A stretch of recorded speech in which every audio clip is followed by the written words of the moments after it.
এ কি মহারাজ, সাত সকালে গালে হাত দিয়ে বসে আপনি কি এত চিন্তা করছেন? মহারাজের চিন্তা কি একটা? রাজ্যে কোথায় কি হচ্ছে সবই তো মহারাজকেই ভাবতে হবে।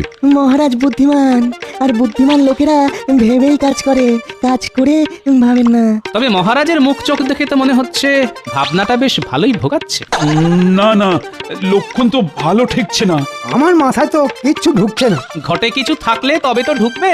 হ্যাঁ, আমার কিছু বললে? আপনি যখন কিছু শোনেননি তখন আমিও কিছু বলিনি। এ যে বন্ধ হচ্ছে না। আরে আরে, কি মুশকিল। কি করে বন্ধ হবে মহারাজ? এটা তো গোপালের স্বভাব, খালি অন্যের পিছনে কাঠি দেওয়া। সে কি আর অত সহজে বন্ধ হয়? আরে তোর গোপাল নয়, আমার দাঁত। এ আর এমন কি ব্যাপার মহারাজ, মুখ বন্ধ করলেই ওই দাঁত বন্ধ হয়ে যাবে। ও দাঁত নয়, দাঁত নয়, দাঁতে ব্যথা। ও দাঁতে ব্যথাটা যে কিছুতেই বন্ধ হচ্ছে না। তবে কি মহারাজের আবার সেই পোকা দাঁত? এ আর বলার কি আছে? সাধে কি আর মহারাজ দাঁতে দাঁত চেপে সহ্য করে যাচ্ছেন? বৈদ্যের কথায় সায় দিয়ে গোপাল দেখছি নিজেকে বেশ চালাক মনে করছে। মহারাজের দাঁতে যে পোকা, এটা তো বোকারাও জানে, এতে চালাকির কি আছে? গোপাল ভাই খুবই চালাক, একটুও নয় বোকা। যন্ত্রণার চোটে মহারাজ কাহিল, হয়েছে দাঁতে পোকা।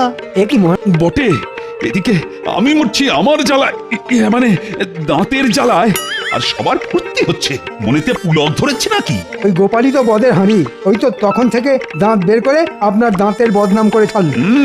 তাই তো দেখছি। আমার দাঁতে ব্যথা শুনে গোপাল যেন একেবারে নিচে নিচে উঠছে, আর সভাকবিও তো কম যায় না। ও ওরে বাবা রে, শুধু কি নিজে নাচছে, সঙ্গে বাকি সবাইকেও নাচাচ্ছে। মন্ত্রী মশাই মনে হচ্ছে ফাঁকতালে আমার টাক মাথায় কাদা লাগানোর চেষ্টা করছে। তবে বলছিলাম কি, ওই পোকা দাঁত সময় থাকতে থাকতে সমূলে তুলে ফেলাই ভালো, তাহলে যন্ত্রণা পারবে বই কমবে না। তোমারও যেমন বুদ্ধি বৈদ্য।